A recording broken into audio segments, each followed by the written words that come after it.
എല്ലാവർക്കും നമ്മുടെ ചാനലിലേക്ക് സ്വാഗതം. പിന്നെ ഞാനൊരു സിമ്പിളായിട്ടുള്ളൊരു ഫാബ്രിക് പെയിൻ്റാണ് കാണിക്കുന്നത്. അതായത് നമ്മുടെ ഷർട്ടിൽ, നമ്മുടെ കയ്യിലുള്ള ഏതെങ്കിലും പ്ലെയിൻ ഷർട്ടിൽ ചെയ്യാൻ പറ്റുന്ന ഒരു ഡിസൈനറായിട്ടുള്ളൊരു പെയിൻറ്റിംഗ് ആണ് കാണിക്കുന്നത്. മ്യൂറലൊന്നല്ല, സിമ്പിളായിട്ട് എല്ലാവർക്കും ഒരു ബിഗിനറിന് പറ്റുന്ന പെയിൻറ്റിംഗ് ആണ്. അപ്പം അതിനായിട്ട് ഞാനിവിടെ ഒരു വൈറ്റ് ഷർട്ട് എടുത്തിട്ടുണ്ട്. അതിൽ ഞാൻ ഷോൾഡറിൻ്റെ ഭാഗത്താണ് ആദ്യത്തെ ഡിസൈൻ ചെയ്യുന്നത്. അതിന് വേണ്ടിയിട്ട് ഒരു ന്യൂസ് പേപ്പർ ഈ ചെയ്യുന്ന ഭാഗത്തിൻ്റെ അടിവശത്തായിട്ട് ഷർട്ടിൻ്റെ ഉള്ളിലായിട്ട് വെക്കുക.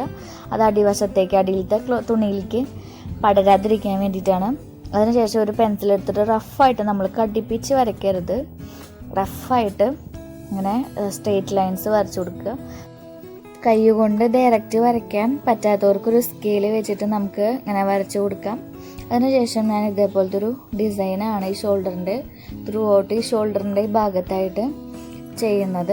ഇതില്ലെങ്കിൽ നിങ്ങൾക്ക് ഇഷ്ടപ്പെട്ട ഏതെങ്കിലും സിമ്പിൾ നിങ്ങളെ പറ്റും. ഇതിപ്പോൾ എല്ലാവർക്കും ചെയ്യാൻ പറ്റുന്ന ഒരു ഡിസൈൻ തന്നെയാണ്. ഇതില്ലെങ്കിൽ വേറെ ഏതെങ്കിലും ഒരു ഡിസൈൻ ചെയ്യാവുന്നതാണ്. നല്ല കോട്ടൻ്റെ ക്ലോത്തൊക്കെ വെച്ചിട്ടുണ്ടെങ്കിൽ, ഷർട്ടായാലും അല്ലെങ്കിൽ തുണിയിലോ ചുരിദാറിലൊക്കെ വെച്ചാൽ നല്ല കോട്ടൻ്റെ ഡ്രസ്സൊക്കെ വെച്ചിട്ടുണ്ടെങ്കിൽ നമ്മളൊന്ന് കഴുകിയതിന് ശേഷം ഉപയോഗിക്കുന്നതായിരിക്കും നല്ലത്. അതിൽ കഞ്ഞിപ്പശയോ അങ്ങനെ എന്തെങ്കിലുമൊക്കെ ഉണ്ടെങ്കിൽ പോയിട്ട് അത് കളഞ്ഞതിന് ശേഷം പെയിൻറ്റ് ചെയ്യുന്നതായിരിക്കും നല്ലത്. അല്ലെങ്കിൽ ചില തുണികളൊക്കെ ചുരുങ്ങാനും ചാൻസ് ഉണ്ട്. അപ്പോൾ നമ്മൾ മെഷർമെൻ്റ് എടുത്തിട്ട് ഇതേപോലെ ഡിസൈൻ വരയ്ക്കുന്നതാണെന്ന് വെച്ചിട്ടുണ്ടെങ്കിൽ അപ്പോൾ നമുക്ക് പണിപാളും. അപ്പോൾ ഒന്ന് കഴുകിയതിന് ശേഷം മെഷർമെൻ്റ് എടുത്തിട്ട് പെയിൻറ്റ് ചെയ്യുന്നതായിരിക്കും ഏറ്റവും നല്ലത്. നമ്മളൊരു ബിഗിനർ ആണെങ്കിൽ നമുക്ക് ചെയ്ത് പഠിക്കാൻ ഒരു പോപ്ലിംഗ് തുണിയാണ് ഏറ്റവും നല്ലത്. നമുക്ക് ടെക്സ്റ്റൈൽസ് കടകളിലൊക്കെ കിട്ടും, തുണിക്കടകളിലൊക്കെ ചോദിച്ചാൽ കിട്ടും. കോട്ടൻ്റെ പോപ്ലിംഗ് തുണി ചോദിച്ചിട്ടുണ്ടെങ്കിൽ കിട്ടും, വൈറ്റ് കളറിൽ. അതിൽ നമുക്ക് ബിഗിനേഴ്സിനൊക്കെ പഠിക്കാനൊക്കെ ഏറ്റവും നല്ല ബെസ്റ്റ് തുണിയാണ്. എല്ലാ തരം മെറ്റീരിയൽസിലും നമുക്ക് ചെയ്യാം. അപ്പോൾ ഞാനിവിടെ ഒരു കോട്ടൻ്റെ ഷർട്ട് തന്നെയാണ് എടുത്തിരിക്കുന്നത്. നമ്മളിതേ ഫുള്ള് ഈ ഷോൾഡറിൻ്റെ ഭാഗത്ത് ഇതേപോലെ ഡിസൈൻ കൊടുത്തു കഴിഞ്ഞു. അതിനുശേഷം ഉണങ്ങിയതിന് ശേഷം, അതായത് ഒന്ന് കുറച്ച് കഴിഞ്ഞാൽ ഡ്രൈ ആവും അത്. അതിന് ശേഷം ആ ന്യൂസ് പേപ്പർ മാറ്റി വെക്കുക. അപ്പോൾ അതായത് നമ്മൾ ഷോൾഡറിൻ്റെ ഒരു ഡിസൈൻ കഴിഞ്ഞു. അപ്പോൾ ഇതുപോലുള്ള സിമ്പിളായിട്ടുള്ള പെയിൻറ്റിങ്സ്, അതായത് നമ്മൾ ഷർട്ടിൽ മാത്രമല്ല സാരിയിലും ചുരിദാറിലൊക്കെ പല ഡിസൈനുകളും മ്യൂറൽ പെയിൻറ്റിങ്ങും അടക്കം നമ്മുടെ ചാനലിൽ അതിൻ്റെ ട്യൂട്ടോറിയൽ നമ്മൾ ഇടുന്നുണ്ട്. അപ്പോൾ നിങ്ങൾക്കൊക്കെ ഈ വീഡിയോ ഇഷ്ടമാണെങ്കിൽ എന്തായാലും സബ്സ്ക്രൈബ് ചെയ്യാൻ മറക്കരുത്. തൊട്ടടുത്തുള്ള ബെൽ ബട്ടണും കൂടി ക്ലിക്ക് ചെയ്താൽ മാത്രമേ ചാനലിലെ നോട്ടിഫിക്കേഷൻസ് കിട്ടുള്ളൂ. ഇനി അടുത്തത് പോക്കറ്റിൻ്റെ അവിടെയാണ് ചെയ്യുന്നത്. ഈ പോക്കറ്റിൻ്റെ അവിടെ ഞാനൊരു സിമ്പിൾ ഗണപതിയുടെ ഒരു വെക്ടർ പിക്ചറാണ് ചെയ്യുന്നത്.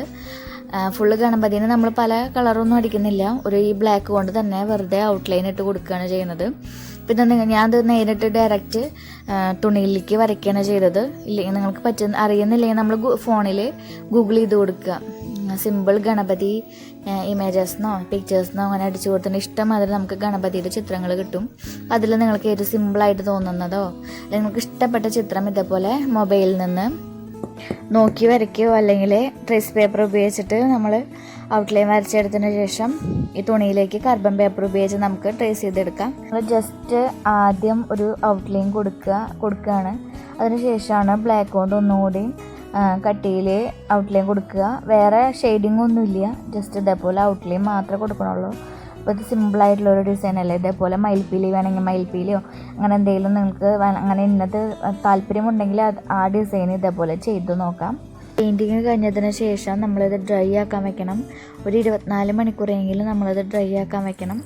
ഇല്ലെങ്കിൽ വേണ്ട, നമ്മൾ അറ്റ്ലീസ്റ്റ് ഒരു നൈറ്റെങ്കിലും നമ്മളിത് ഉണക്കാൻ വെക്കണം. അപ്പോൾ കാലത്തൊക്കെ പെയിൻറ്റ് ചെയ്തതായിട്ടുണ്ടെങ്കിൽ രാത്രി കഴിഞ്ഞതിന് ശേഷം മാത്രമേ നമുക്ക് പിന്നെ അത് യൂസ് ചെയ്യാൻ പറ്റുള്ളൂ. അങ്ങനെ ഡ്രൈ ആയി കിട്ടിയ തുണി പിന്നീട് നമ്മൾ അയൺ ചെയ്തെടുക്കുകയാണ്. നമ്മൾ പെയിൻറ്റ് ചെയ്ത നല്ല വശത്തല്ല, നമ്മുടെ ഷർട്ടിൻ്റെ ആയാലും ചുരിദാറിൻ്റെ ആയാലൊക്കെ ചീത്ത വശത്ത് തുണി മറിച്ചിട്ടതിന് ശേഷം ചീത്ത വശത്ത് പെയിൻറ്റ് ചെയ്ത ഭാഗത്ത് ഒരു ന്യൂസ് പേപ്പർ വിരിച്ചതിന് ശേഷം അതിൻ്റെ മുകളിൽ ആണ് അയൺ ചെയ്ത് കൊടുക്കേണ്ടത്. ഒരുപാട് നല്ല ഹീറ്റിൽ നമ്മൾ ചെയ്ത് കൊടുക്കരുത്, അപ്പോൾ പെയിൻറ്റ് ഇളകി പോരാൻ ചാൻസ് ഉണ്ട്. ഒരു മീഡിയം ചൂടിൽ ന്യൂസ് പേപ്പറിൻ്റെ മുകളിലൂടെ നന്നായിട്ട് അയൺ ചെയ്ത് കൊടുക്കുക. അപ്പോൾ നമ്മുടെ തുണി വാഷിങ്ങിനും റെഡി ആയിട്ടുണ്ട്.